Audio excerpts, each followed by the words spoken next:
Welcome back everyone to the channel. So in this video, I'm going to do a quick step-by-step guide how to set career goals and aspirations for you as a teacher. Now it might just be you want to be the most incredible teacher in the classroom. You might just want to be even the better teacher in the classroom, or better than you were in previous years. Or you might want to start sending up the corporate ladder, ascending up the school ladder or the education ladder and head into leadership and see how you handle the situation. So step one, before you set a goal, you need a destination. So figure out what you want to be. It might not be you want to go into middle management or senior leadership. Okay, it might just be, as I said at the top of the video, you want to be the better teacher than you were in previous years, or you want to be seen as a competent, effective teacher. Wherever you're listening, whatever the process might be, there might be systems in place from states and territories or nations and governments. Just recognise good classroom teachers. One of the things I did early in my career was a thing called level 3 teaching, or classroom teachers over here in Australia. I still think it's probably one of the hardest things I've done in teaching. Did it early in my career because I want to be recognised as a good teacher or a good classroom teacher. Okay, so at that time, I had no aspirations to climb into leadership like where I am now, but it gave me something to aim towards. So knowing that going in from my first couple of years, I knew a direction where I wanted to head it towards. Okay, so it might be you want to be a level 3 classroom teacher, head of department, principal, senior principal, superintendent, whatever it happens to be. Your goals, make sure they're personal and make sure they align to your beliefs, and who you are as a person and where you want to go. Reflect. So step 2, reflect on what fuels you. Think back to previous years. Okay, you might find that there's certain parts of mentoring a younger teacher you really enjoyed. Getting your views out there, helping with shaping the future generation of teachers. It might have been you were leading a PD session, okay, or you were leading a whole school project and you found that working on collaborating with other staff members outside your department or your sector in the school really beneficial. Okay, you enjoy creating resources. Okay, solving behaviour issues. Can you be seen as the behaviour expert for your department, for your sector, for your school, whatever? Have you tried new techniques? Are they working? Has it worked in your small sample size? Can you then grow this out to, school-wide, local school-wise, and then networks, and then build from there? Write these moments down though, because patterns will emerge. Okay, if you're lost or you're not, you got an idea, but you're not really sure where you want to head with your career. Okay, you've been dipping your toe in and maybe heading to leadership. Start writing stuff down and you'll start to see what you're good at, what you enjoy, and where your passion lies. Step 3, identify your gap. Now you got a destination, you need a passion point. Okay, do you enjoy curriculum? Do you enjoy, behavior management tools? Do you enjoy working in the general well-being space with students and staff and, everyone else at a school I haven't mentioned? Where's your passion? Do you enjoy the sort of emerging trends in technology coming through for education?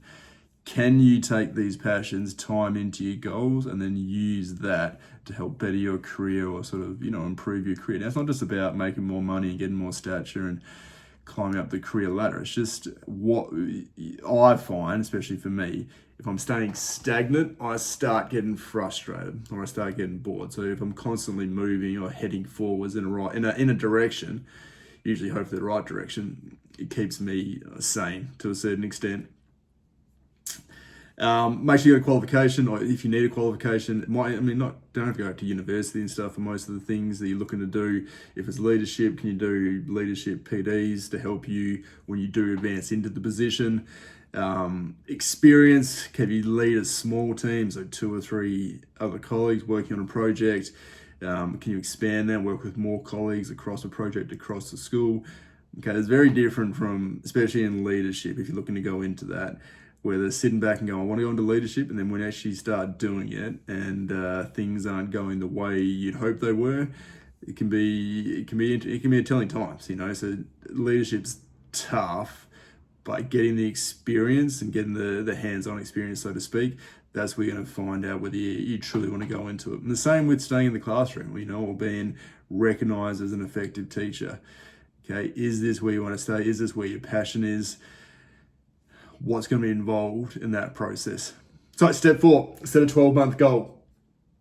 Ask yourself, what are tangible steps I can take this year? Can I apply for a middle leadership role? Can I enroll in a certificate or PD? Okay, can I present at a local conference? Present at a school? Can I go further? Local school networking meetings?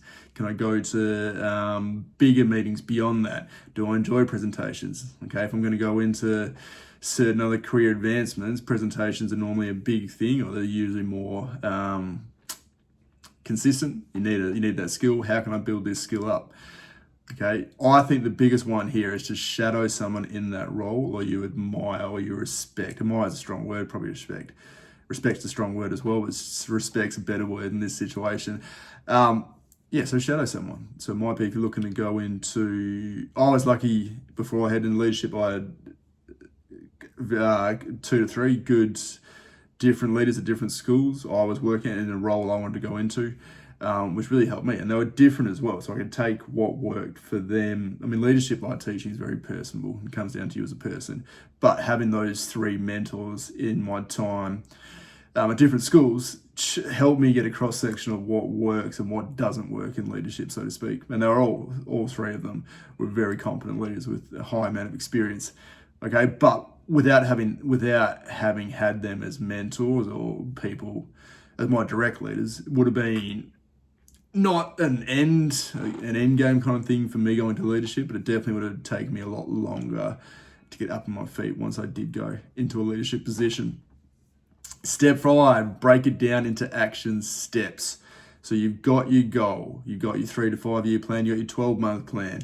Now, what small, meaningful steps can I break it down to and take to get the ball rolling, heading in that direction? Do I need to update my resume? Okay, ask a mentor to review it.